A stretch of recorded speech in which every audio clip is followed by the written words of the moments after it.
Well, good morning. Welcome. It is good to be together. We've had an incredible time just worshiping the Lord and listening to what God is saying to us. He's always speaking. Our God is alive, and that is an amazing thing. Today, I want to ask you a question. What's the whole truth? I think that's a very good question. What's the whole truth? In the waning days and the waning years of the kingdom of Judah, Isaiah spoke these words in Isaiah 59:14. Truth has fallen in the street, and honesty can't come in. Truth is missing. Just like you would have a poster showing someone's picture that says missing, God declares truth is missing in the kingdom of Judah. Just before, in the waning days of just before the destruction of Jerusalem, God spoke these words in Jeremiah 9, verse 3. They have no courage for the truth. God is concerned about the truth because God is truth.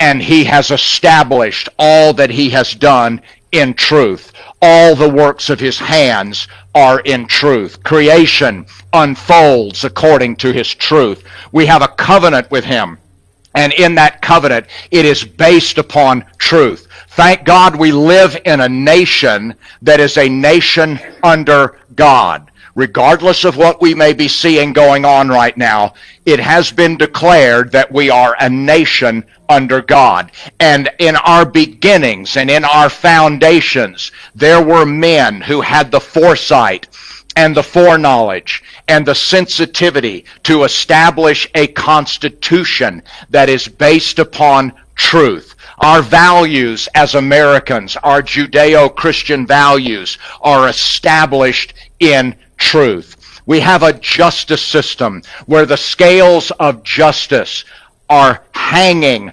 on truth. If you go to court and you testify in court, you have to swear on the witness stand to tell the truth. But not just the truth, you are to swear to tell the whole truth and nothing but the truth. Why do we have to swear to all three of those? Because when we swear to nothing but the truth, what we are saying is that we are not adding anything to the truth that is not the truth. Amen. But then when we swear to tell the whole truth, we are swearing not to subtract anything. First, not add. Now we don't subtract anything that is the truth that should be with the truth. Right.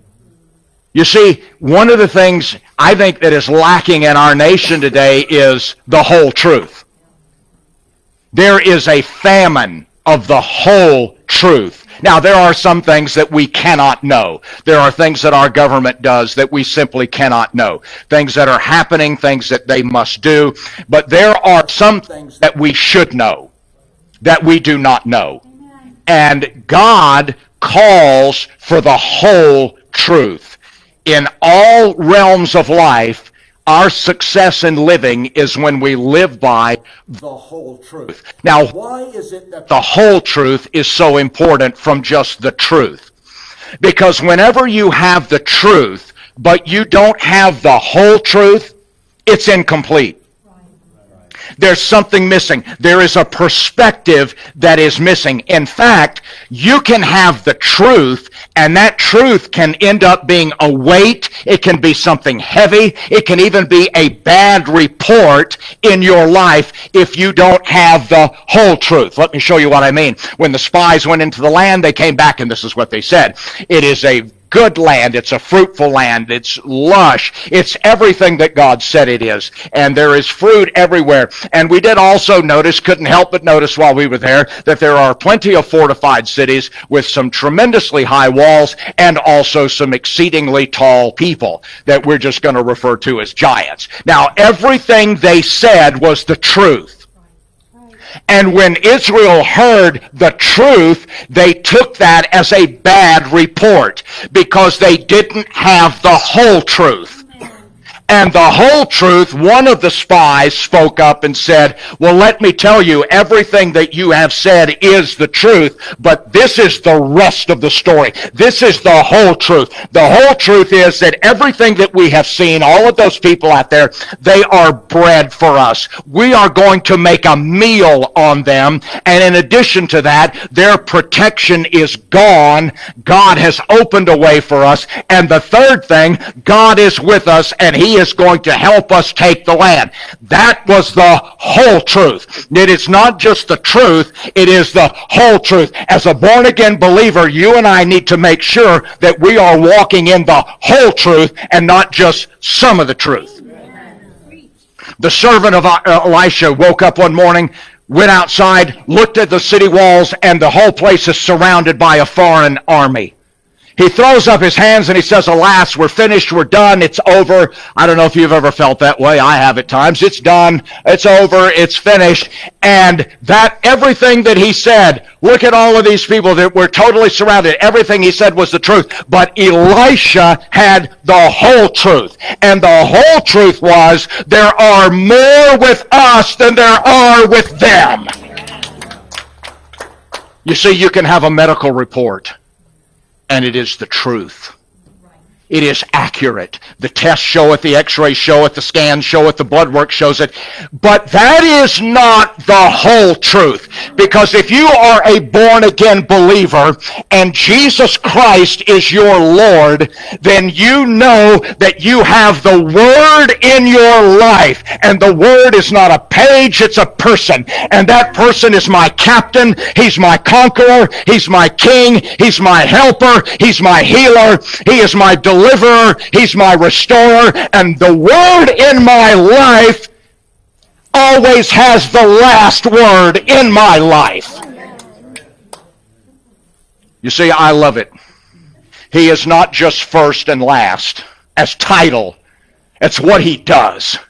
He's had the first word over my life. He started all of this. He had the first word. He has the last word. Listen, the devil never gets the last word on your life. The world never has the last word. Sin never has the last word. A medical report never has the last word. Jesus Christ has the last word. That's why the whole truth is so important. You know, truth without the whole truth can be turned into a weapon. It can be formed against you.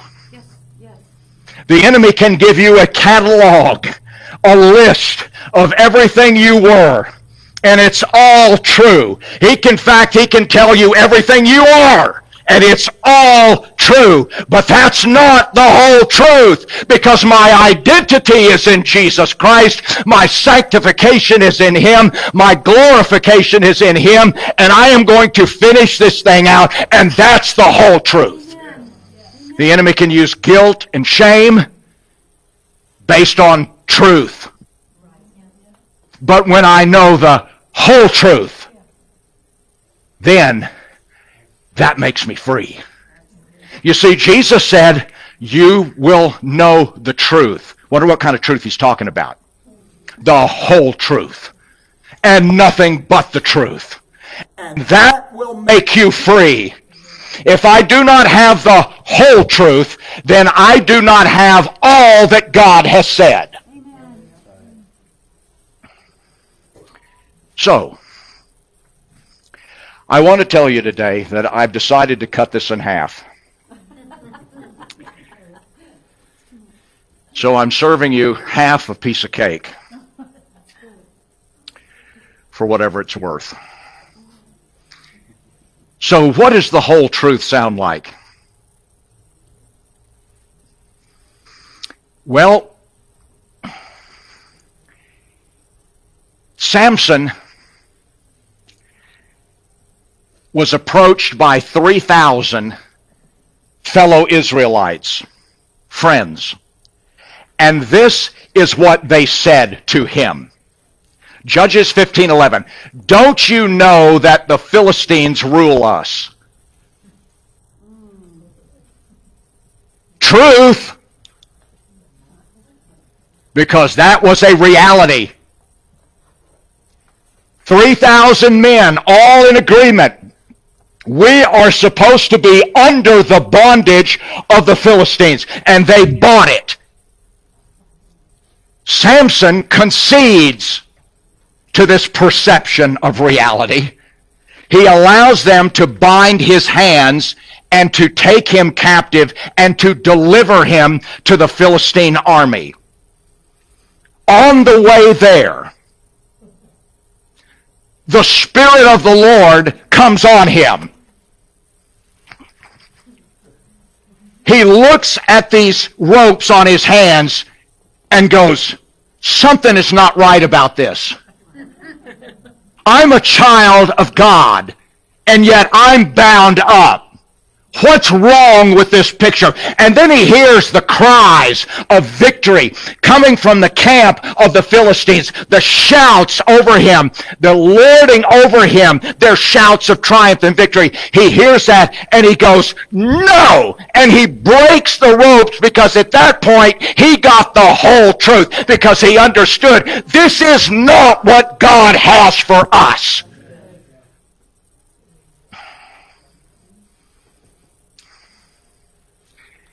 Let me give you one example of what the whole truth sounds like. I know you're in shock. I'm only giving you one. All right, ready? Here we go. Ready? The whole truth sounds like this. The best way. Stop right there. It's not the only way, but it is the best way. I want the best way. If someone's telling me how to get somewhere, just tell me the best way to go. I don't want 15 different options. Just tell me the best way. My weed eater broke. I said to God, tell me, what is the best way I can fix this? Please, He helped me fix it. The best way to resist attack is from a place of strength. The best way to resist satanic attack and to resist the schemes of the enemy in your life is from a place of strength, not weakness. It is better to have resistance built up in your life than it is to face recuperation. Now watch. Seatbelts on. Resist, James 4:7. Resist the devil, and he will run away from you. Notice, how many people read that and think it says, rebuke the devil? It doesn't say rebuke. It doesn't say yell at the devil, and it doesn't even say tell the devil you resist him. It says resist the devil. Build up a resistance in your life to where what Satan hates is full in your life. Build up a resistance to what Satan loves so that it is nothing to do with your life. You see, the key is about resistance. It is not. Watch. If I want to build resistance in my life, it's going to be based on what I put into me. The fuel that my resistance is built on that fuel, those additives that I'm putting in, what I eat, what I consume, what I devour. Because the lesson of Eden is this: you will be what you eat. And in the spirit, what I put in my spirit, what I put in my mind, what I put in my soul is going to determine my destiny, and it will determine whether I am building resistance or I am becoming more vulnerable. Think about it. Building resistance That is resisting the devil. And when I am, for instance, the best way to ward off discouragement in your life is not to text 10 people on your group me and say, you know what, I'm struggling with discouragement. There's nothing wrong with that, but that's not the best way. The best way to ward off discouragement in your life as a born-again believer is to feed on joy. Because the enemy hates joy, because it is your strength. The best way to ward off unforgiveness in your life is not to just hang around people that like you.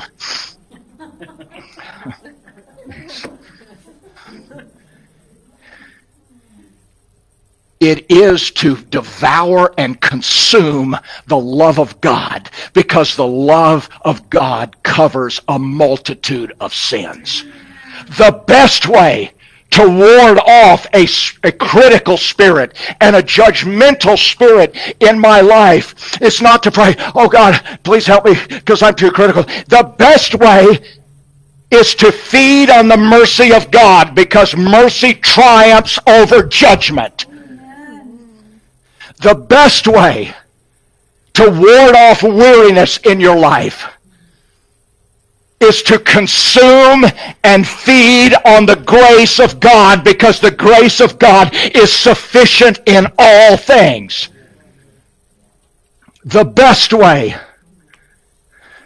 to ward off the lies of the enemy and the darkness that it puts on your life is to feed on the truth, because the truth is a light in the darkness. Now, so the best way to resist Satan is to be everything he hates. You know what people do when they're around people that they hate? They don't want to be around them. I hate him. I don't want to be around him. That's the enemy. I hate those people. I don't want to be around them. They got too much God. Now, this works in the spirit just as it does in the natural. The best way to ward off disease in your life is to be healthy. Right. To have a resistance to it in your body. The best place to deal with disease is not the ICU. It's not a hospital bed. The best place is to build a resistance in your body to ward off that which is attacking it. Better to maintain your health than have to regain it. Better to remain healthy than to have to recover it.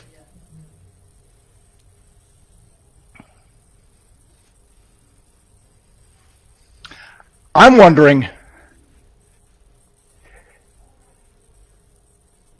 if the same thing applies. So if I put a lot of fast food in my body, by the way, well, never mind. Fatty foods, genetically modified foods, artificial foods, chemically laced foods, high sugar foods, low fiber foods. If I fill my body with that, I am literally wearing down my resistance to all that is around me that is trying to attack me, whether it's in the spirit or whether it's in the natural. So whatever I'm putting into my body or my spirit is either raising my resistance or it is depleting my resistance, and ultimately you will be able to tell. Now I'm wondering,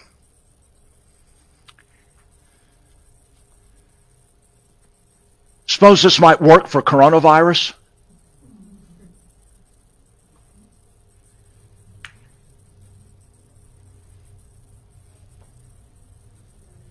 What about if the best way to ward off coronavirus is to be what coronavirus hates?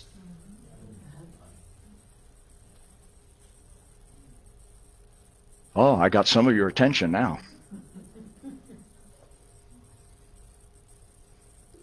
Well,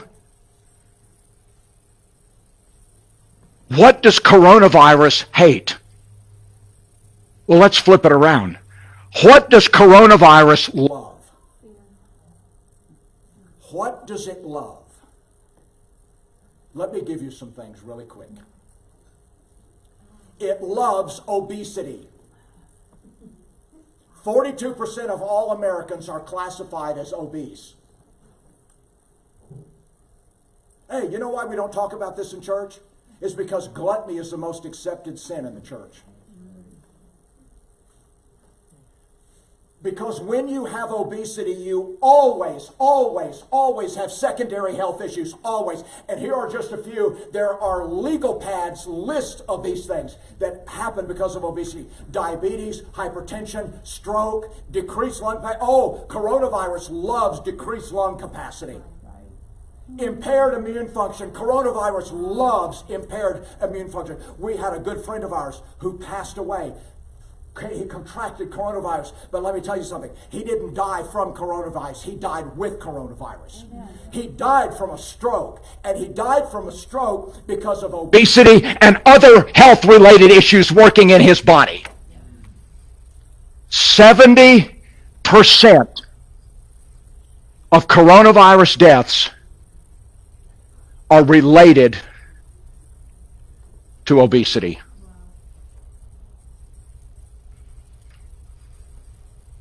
And so I want to ask you, Jerry, I need the echo off. Why isn't Dr. Fauci telling you this? Why isn't Dr. Bill Gates telling you this? Why isn't the CDC saying anything to you about this? Because it's not popular and it's not politically correct. And the other reason is because the government does not have your health at its best interest. I do not believe for one moment that my government has my health and my best interests at heart. They have proven that their best interest is maintaining control and power. And if those politicians had my best interests at heart, 99% of them would resign and go home.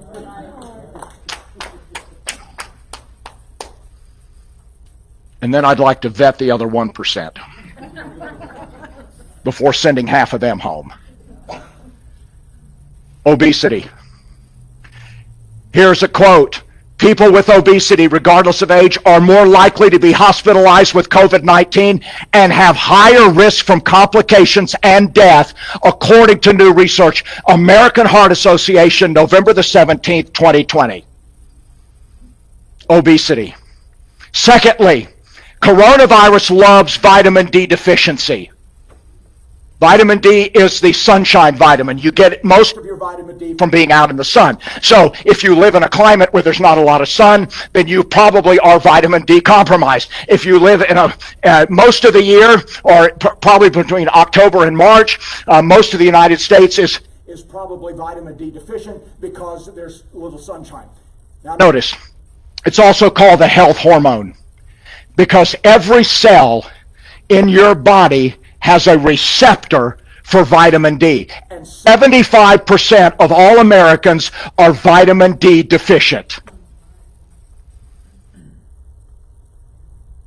Quote, there is some evidence to suggest that vitamin D might help protect against becoming infected with and developing serious symptoms of COVID-19. Vitamin D may protect against COVID-19 in two ways. First, it may help boost our body's natural defense against viruses and bacteria. That's called resistance. Second, it may help prevent an exaggerated inflammatory response, which has been shown to contribute to severe illness in some people with COVID-19. inflammation in the lungs. By the way, that's Harvard Medical School, April the 5th, 2021. Quote, our opinion is that if vitamin D does in fact reduce the severity of COVID-19, then supplements would offer a relatively easy option to decrease the impact of the pandemic. When is the last time anybody told you that? That's from the Royal College of Physicians in London, July the 20th of 2020.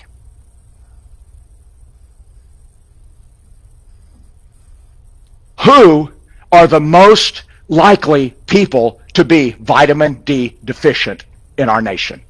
Got any ideas? Oh, the obese population. Wow.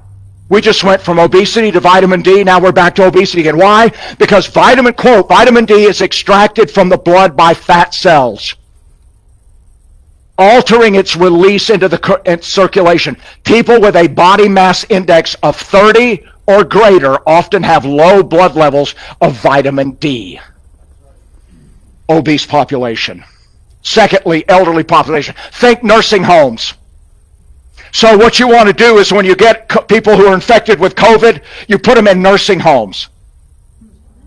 Now that was really brilliant, because 80% of all people in nursing homes are immune suppressed or immune compromised just by being in there. They're primarily indoors. They get very little vitamin D from any sort of sunshine, and most of them have immune deficiencies. This is why COVID went through nursing homes like Grant went through Richmond. Yeah. You see, somebody has to answer the question, why are some people dying and other people not dying?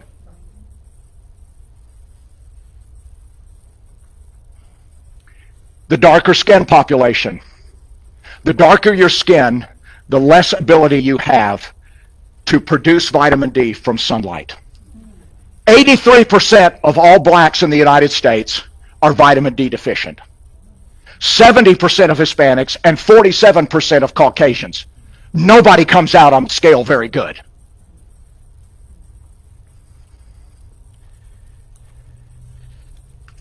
What do? For the last 3 or 4 years, my wife and I have been on a vitamin D regimen. We take vitamin D with magnesium. I went and got my blood checked in December, never even thinking about it. I went in and he's reading the results of my blood work.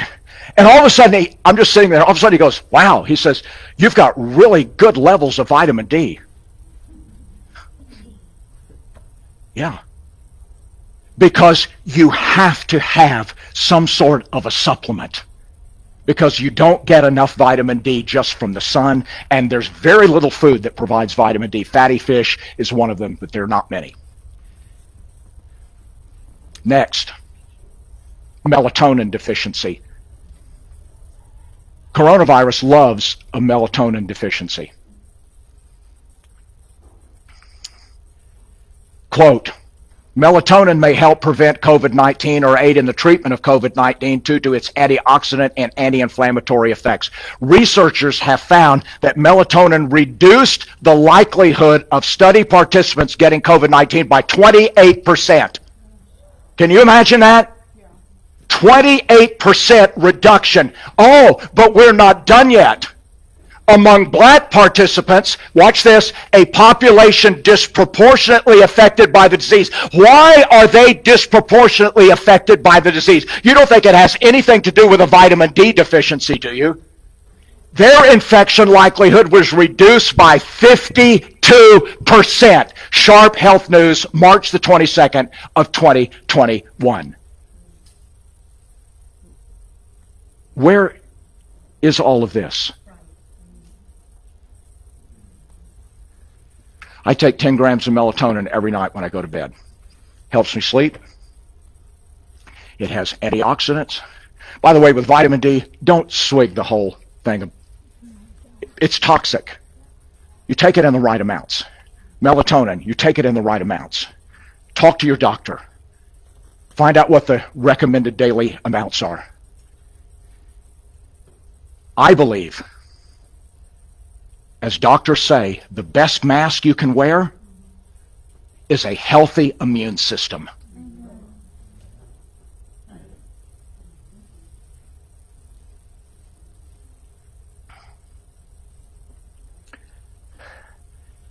So what do we do? I'm right in the middle. What do we do? We have to come to grips with the fact that it is a spiritual principle that what we eat in the spirit, just like what we eat in the natural, helps to build or to degrade our resistance. So when I am feeding on things that are right in God, it is building my resistance. And so I think a great question would be to ask, what is it that I keep catching in the Spirit? By the way, I don't know if it has anything to do with it, but we've been taking vitamin D and melatonin. I haven't had a cold in 3 or 4 years. I haven't had the flu even longer. What is it that I keep catching all the time in the Spirit that could be resolved by a greater resistance in my own spirit? What is it that I keep getting snagged on? I used to have a guy in my church when I was pastoring. I was just a kid, and I don't know how they made it. Anyway, this guy would tell me, when I first went to the church, he told me, he says, "Now, Pastor, I get the flu every year." Oh, good.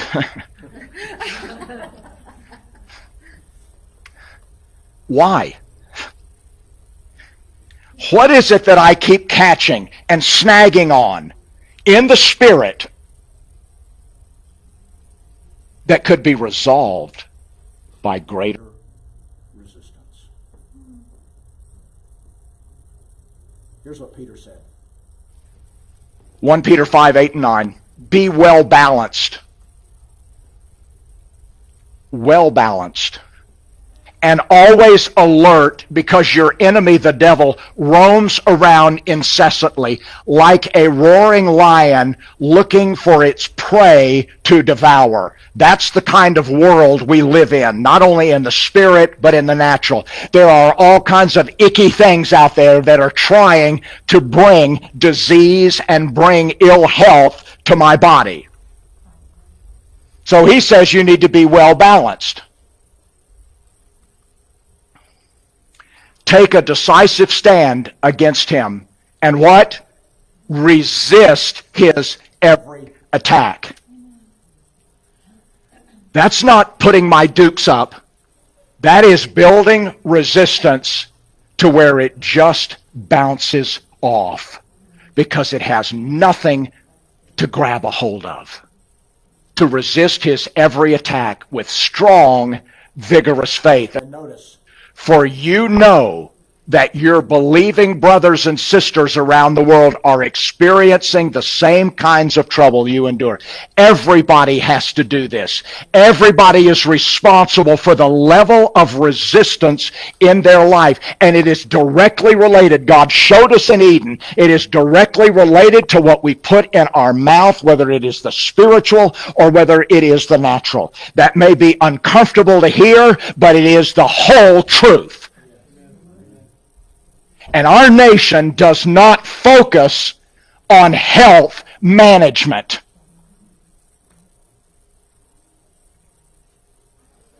Ever since the fast, I eliminated things in my diet. Because not for a fad, I wanted to feel better.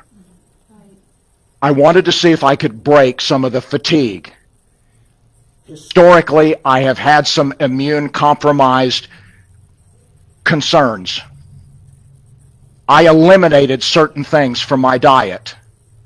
I thought they were significant. I eliminated gluten. I eliminated dairy. I still eat eggs. I eliminated all vegetable oils, and I went to olive oil and coconut oil. And I also eliminated all refined sugar. Wow.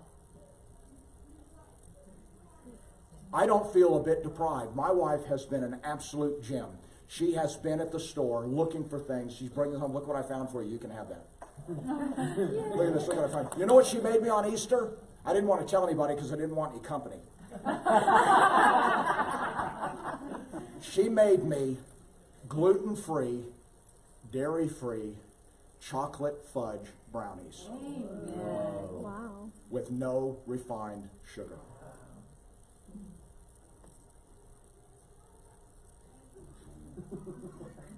I ate most of the pan. But the Lord said to me, He said, you want to get some of this under control, you're going to have to change the way you eat. This is not some regimen, some sort of a law or some sort of, I don't know what you want to call it. I did it for me. My wife has been very supportive. She's been very helpful. My son has been very helpful. He cooks for me most days, and he's been extremely helpful in doing this. I've lost 10 pounds. I feel a lot better. And I want to live a lot longer. And I don't want to put stuff in my body that I'm going to regret 10 years from now.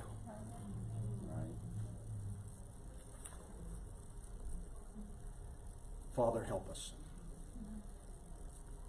to see where we need to build resistance. Help us to know where we're being caught out. What is that spiritual cold that we keep catching? That trap. What is it that is keeping us because of a lack of resistance in that area? What is it that would allow us to resist? And we ask you to help us to see that as we're before you. In Jesus' name, amen.